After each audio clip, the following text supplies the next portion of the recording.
Nós somos a todo momento, a todo instante, chamados pelas Escrituras Sagradas a buscar as coisas que são do alto. Eu honestamente falo agora com você, eu não consigo entender como alguém que diz ser de Deus, alguém que se intitula um cristão, uma cristã, consegue viver sem buscar a presença de Deus. Eu não sei, sinceramente eu fico às vezes pensando como passa aquele ser humano que arrota, que é de Deus, que busca Deus, que vai à igreja, que é cristão, que tem lá às vezes uma frasezinha de efeito no status do WhatsApp. Como que essa pessoa passa pela vida sem oração, sem jejuar, sem ir à igreja com a frequência que é aquela solicitada pela palavra de Deus? Como passa um dia inteiro sem abrir esse livro e ler? Como passa um dia inteiro sem meditar nas Escrituras, sem dobrar os joelhos, sem andando, fazendo qualquer coisa, às vezes no trabalho, no afazer do dia a dia, aquele clamor, aquela súplica que a gente está às vezes assim pensando, meditando e falamos: Senhor, me ajude, me dê uma direção, me mostre o teu caminho. Repito, em todas as Escrituras nós somos chamados a nos alimentar do céu. E aqui em Efésios capítulo 6, esse é um daqueles textos conhecidos, no verso 10 até o verso 20, Efésios capítulo 6, do 10 ao 20, nós temos, já no final da conclusão de Paulo aos Efésios, aquele chamado à preparação para que o soldado de Cristo se vista da armadura do Senhor. E ele começa dizendo assim, olha, no demais, irmãos, ou seja, a despeito de tudo que falei, ele falou de tudo, ele falou de família, falou de casamento, falou de criação dos filhos, falou da graça. O livro de Efésios é um livro maravilhoso, mas concluindo o pensamento dele, ele falou, no demais, fortalecei-vos no Senhor e na força do seu poder. Tudo que eu falei antes sobre a graça, sobre casamento, sobre como ser um marido de Deus, uma mulher de Deus, um filho, um pai, uma mãe, não vai ter efeito, vocês não vão conseguir, vocês não vão nem alcançar se vocês não se fortalecerem no Senhor e na força do seu poder. Só vai ser um discurso, uma retórica. É o que acontece, meus irmãos e minhas irmãs. Nós vamos à igreja, ok, fazemos muito bem. Domingo você não falta mais por nada. Aí você chega na hora, vou falar dos que fazem bem, fazem certo. Desde o momento do louvor, o ministro dá bom dia, boa tarde, boa noite, você já está ali, você canta, você adora, você louva, você recebe oração, você atenta para a pregação da palavra, você ora depois da palavra junto com o pastor, dizima a oferta, recebe os recados, enfim, faz tudo o que tem que fazer num culto. Se quando termina aquele culto, você não volta para a sua casa e não continua buscando força, poder de Deus, você não tem nem condições de praticar aquilo que você ouviu. Por isso que ele está dizendo, no demais, irmãos meus, fortalecei-vos no Senhor e na força do seu poder. Vocês não vão conseguir praticar o que eu estou propondo, a não ser que vocês sejam revestidos do céu, a não ser que vocês sejam revestidos da glória. Ora, Deus nos deu o seu Espírito Santo, porque sem o Espírito Santo seria-nos impossível viver a vida cristã. Qual é o fruto do Espírito? Vamos lá, os 3 primeiros, só para a gente não se estender muito nessa parte. Amor, alegria e paz. Como um ser humano vive nesse mundo sem a assistência do Espírito Santo? Seria-nos impossível guardar o mandamento de perdoar. Se teu irmão pecar contra ti, e ele arrependido te pedir perdão, perdoa-lhe. Como seria possível perdoar não fosse o Espírito Santo? Eu falo de mim para não falar de ninguém. Se eu conseguir e tenho conseguido e pretendo conseguir perdoar pessoas, é por causa do fruto do Espírito. Eu sei que de mim mesmo eu não conseguiria perdoar algumas pessoas. E olha que mesmo dentro da igreja, eu já sofri algumas trairagens, para usar a expressão chula mesmo, que você me entenda, eu já sofri algumas trairagens, que se eu não tivesse a ajuda do Espírito Santo, eu não teria, eu falando de mim mesmo, eu, ser humano, Fernando, eu não conseguiria perdoar algumas pessoas, eu seria um magoado, um ressentido, uma pessoa cheia de traumas relacionais, não fosse o Espírito Santo. Agora, pelo Espírito, eu consigo perdoar e até amar essas pessoas. Eu continuo tratando-as bem, eu continuo sorrindo para elas com sinceridade de coração, porque eu fui fortalecido no Senhor, na força do seu poder. Alegria. Como ter alegria em tempos difíceis? Como ter alegria em tempos de provações? Fruto do Espírito. E paz. Como que a gente tem paz em meio a tanta perturbação, aos combates por fora, aos temores por dentro, como diz o apóstolo Paulo? E ele, no meu caso, faço coro com ele diz, além de todas as coisas, me oprime ainda o cuidado de todas as igrejas. Não bastam os meus problemas pessoais, os combates e os temores, eu ainda tenho a responsabilidade de ser um pastor de tantas igrejas, de todos os problemas de todas as igrejas estourarem em mim. O apóstolo Paulo diz, mas ele conseguia ter paz. Por quê? Porque ele era revestido do Senhor e da força do seu poder. A força que ele tinha, a capacidade que ele tinha, a resiliência para suportar, vinha do céu, vinha do alto. De modo que ele prossegue, revestivos de toda a armadura de Deus. Como um soldado que está indo à guerra, que está indo ao fronte de batalha, revista-se você, prepare-se você, para quê? Para que possais estar firmes contra as astutas ciladas do diabo. Olha quem é o nosso inimigo. Olha contra quem nós estamos lutando. Olha quem é o nosso opositor. Olha quem está se levantando contra a nossa vida, contra o nosso futuro, contra os planos de Deus em nós. O próprio Satanás. Nós não temos que lutar contra a carne e sangue. Ainda que venha Satanás usando pessoas, a nossa luta não é contra aquela pessoa. A nossa luta não é contra o STF, a nossa luta não é contra o partido que apoia o aborto, que apoia as causas progressistas. A nossa luta não é contra essas pessoas. Esses protagonistas que estão à frente, que estão em evidência, que são as caras, os rostos que aparecem, não são os nossos inimigos. Porque quem é o pai da mentira? É Satanás. Quem é o assassino? Quem foi homicida desde o princípio? Lembra de João 8,44? Jesus fala de Satanás como sendo um mentiroso, o pai da mentira, e fazendo menção ao fato de que ele foi homicida desde o princípio.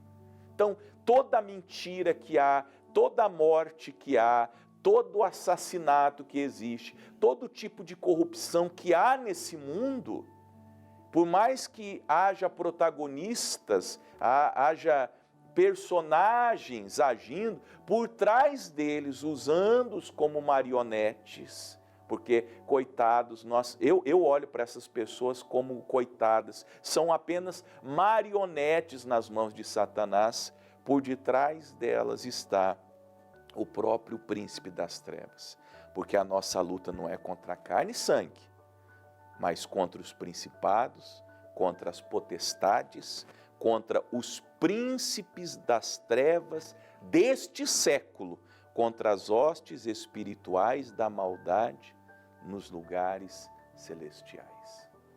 Preste atenção nessa palavra. Hostes espirituais da maldade. Aonde? Nos lugares celestiais. É batalha espiritual. De modo, o que nós, primeiro como indivíduos e em seguida como igreja, deveríamos de fazer? Orar, jejuar, consagrar-nos a Deus, abrir a nossa boca com sabedoria em oração, na proclamação do Evangelho. A única maneira de vencer batalhas espirituais é agindo como pessoas espirituais, gritando, ameaçando, usando as armas carnais como os da carne usam, não vai surtir efeito nenhum. Nós seremos palhaços, Satanás vai rir da nossa cara se nós agimos de maneira carnal. Por isso que o apóstolo Paulo prossegue. Portanto, sabendo assim, sabendo que a nossa luta é toda espiritual, tomai toda a armadura de Deus, para que possais resistir no dia mau e, havendo feito tudo, ficar firmes. Vista-se como um soldado celestial, faça tudo. Faça o jejum, faça a oração, faça a consagração, leia as Escrituras, vá à igreja. E fazendo tudo, ainda assim você tem que ter uma resolução. Eu não vou desistir. Vou lutar pela minha salvação, vou lutar pela salvação da minha família, vou lutar para que os meus parentes recebam o Evangelho, vou lutar para que a graça de Deus esteja aqui operando no meu bairro. Eu vou ser um soldado de Cristo, fazendo a obra do Senhor. Aí, o apóstolo Paulo, que está falando, obviamente, por alegoria, por comparação, por exemplificação, ele vai enumerar pelo menos 6 peças da armadura do soldado daquela época, e ele vai dizer o que essa armadura representa. Estais, pois, firmes, cingindo os vossos lombos com a verdade. O cinto era onde o soldado colocava a espada, onde ele colocava um facão, onde ele colocava alguns utensílios necessários na guerra. Às vezes até um composto medicamentoso, caso ele se ferisse. Ele também tinha o cinto como elo da parte de cima da armadura, que já será mencionada, como da parte de baixo. Na ilustração, o cinto, ele significa, ele representa a verdade. Sem verdade, prestem atenção, meus irmãos, irmãs e amigos, sem a verdade, nós não podemos fazer nada. Você quer vencer na vida, qualquer área, casamento, família, finanças, ministério, verdade. Seja uma pessoa da verdade. Nada sorrateiro, nada debaixo dos panos, nada escondido na manga, nenhuma sujeira debaixo do tapete. Integridade, integridade de índole, integridade de caráter, tal qual Jesus ensinou. Sim, sim, não, não. O que passa disso é procedência maligna. É assim que a vida do cristão é. Uma vida de verdade. É uma vida de integridade. É uma vida como um livro aberto. O que é, o que é, não é. E é assim que nós temos que começar a nos preparar para vestir a armadura de Deus. É vestir a verdade. Eu vou ser uma pessoa que vai ter na minha vida tudo certo. Então, pastor, eu estava esses dias falando com um contador, ele estava vendo um jeitinho. Eu estou falando isso porque eu ouvi isso numa roda de crente, tá? Outro dia desse. Um contador que ele mexe ali com alguma coisa, aí eu não tenho que pagar o imposto. Acabou, meu amigo. Acabou. Eu estava numa roda, tinha crente nessa roda, só para vocês saberem, não vou dar mais detalhe. E eu fiquei olhando assim, a pessoa estava bem na minha frente. Tinha um aqui, acho que tinha, não sei, tinha uma pessoa bem na minha frente, eu fiquei olhando. Não é para mim isso. Eu quero ser um homem da verdade. Eu vou dar a Deus o que é de Deus, o dízimo, a oferta. Eu vou dar ao meu próximo aquilo que é do meu próximo. Eu vou dar a César o que é de César. Mas é muito, eu acho muito também. Vamos ser bem honestos. O Senhor pede 10% da obra dele. 10%. Tudo que eu ganho é o dízimo. O governo me pede 27%. É o chamado leão. Me come assim, ó, numa bocada só, 27% dos meus proventos. Mas é assim que é. Ah, pastor, mas a gente paga tanto imposto, tanta taxa, tanto tributo e não vê o retorno disso. Concordo. Tudo que você falar comigo sobre isso, eu concordo. Mas eu tenho que dizer para você que o certo é o certo. E nós temos que fazer o certo. Nós temos que vestir o cinto, cingir os nossos nomes com a verdade. E acabou. Não tem conversa. Não podemos nada contra a verdade, senão pela verdade, segundo aos Coríntios 13:13. É só a favor da verdade que a gente pode ser e viver, e agir e proceder. Aí depois ele diz, e vestida a couraça da justiça. A couraça era o colete, como tem hoje o colete à prova de bala, que o policial usa, o soldado tinha a couraça para proteger órgãos vitais, tanto aqui na frente, como nas costas. É a justiça, é uma vida justa. É a balança justa. A Bíblia fala em Provérbios, não sei se é no 11, no 13, me fugiu agora, mas a balança enganosa é abominação ao Senhor. Então quer dizer que quando é com o outro, não pode, mas quando é com você, pode. Quando é no outro, está errado, mas quando é você, está certo. Isso é balança enganosa. A gente tem que viver uma vida de justiça. Justo, colocar tudo na balança, e a balança precisa ser justa nas nossas palavras, nas nossas decisões. Balança enganosa é abominação ao Senhor. Calçado os pés, aí a bota do soldado que protegia o pé, protegia a canela, protegia a panturrilha, calçado os pés na preparação do evangelho da paz. Um cristão que não prega o evangelho, que não tem pés formosos, como o profeta Isaías menciona, para subir aos montes e proclamar o evangelho, é o quê? Se você acredita no evangelho, você prega o evangelho. Tomando sobretudo o escudo da fé, com o qual podereis apagar todos os dardos inflamados do maligno. Soldado também, né? Batalha homem a homem. Não é como hoje, um tiro, enfim, um sniper que fica lá até uma grande distância. Era batalha mesmo, homem a homem, ele tinha um escudo. No nosso caso, o escudo é a nossa fé. Como vai a sua fé? Jesus repreendeu diversas vezes os apóstolos, os discípulos, porque eles tinham pouca fé, eles ainda duvidavam. E quando duvidavam na tempestade, quase morriam. O Pedro afundou na tempestade. Quando tinham incredulidade na hora de expulsar um demônio, não conseguiam expulsar o demônio. Então, se a minha fé não vai bem, se esse escudo, o escudo da fé, está rachado, o primeiro golpe de Satanás vai me atingir. Então, como vai a sua fé? Responda a si mesmo. Tomai também o capacete da salvação. A consciência de que eu sou um cidadão de Deus, do alto, do céu, tem que estar sempre aqui, ó, o capacete. Eu sou salvo. Meu nome está escrito no livro da vida do Cordeiro. Eu tenho essa consciência. Eu não posso esquecer disso em nenhum momento. E a espada do Espírito, que é a palavra de Deus. Você maneja bem a palavra de Deus?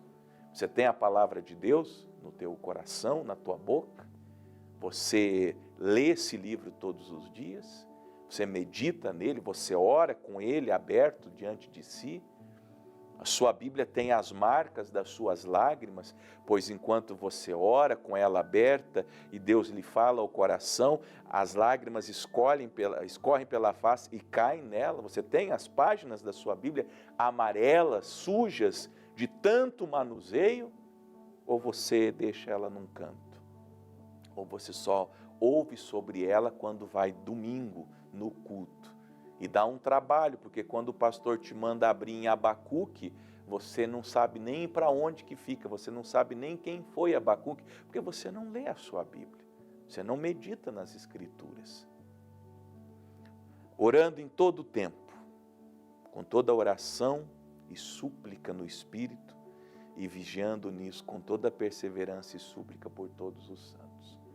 Fazendo tudo isso com muitas orações. Cristãos, cristãs, irmãos e irmãs, orem. Orem o tempo todo, como ele disse. Orem com perseverança. Orem pelos irmãos. Vivam uma vida de oração. Criem o hábito. Pastores, meus colegas de ministério, da graça, das outras denominações, orem. Orem todos os dias. Abandone os seus joguinhos estúpidos. Se você é um pastor e tem um videogame, se você é um pastor e tem um computador com um jogo, com RPG, eu sei lá que diabo a quatro, se você é um pastor e passa horas assistindo Netflix, joga essas coisas não vão produzir nada de bom no nosso ministério. Usem as redes sociais de vocês apenas para pregação. Ninguém quer ver o senhor sem camisa no seu Facebook. Ninguém quer ver sua bunda lá no Facebook. Vai pregar o Evangelho, vamos fazer a obra de Deus. Olha a urgência desse mundo.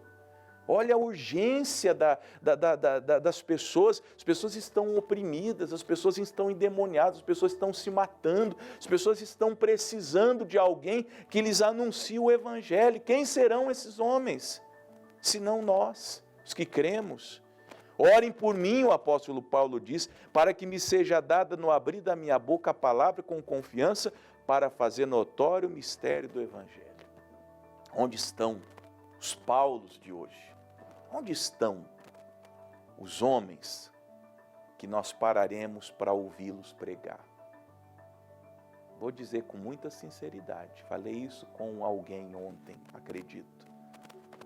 Não conheço 5 daqueles que eu sentaria para ouvir com prazer.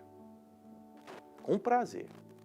Aquele homem de Deus, porque um homem da estirpe de Paulo, todos nós sentaríamos com prazer num auditório e ouviríamos horas e horas e horas. Assim, com os olhos atentos, com os ouvidos atentos, com o coração alerta. Por quê? Porque esse homem pregava com confiança e fazia notório o mistério do Evangelho. Você o ouvia pregar, como hoje nós estamos aqui, e o Espírito Santo testificando no coração. Essa é a palavra de Deus. Esse é o mistério do Evangelho. Precisamos de homens como Paulo.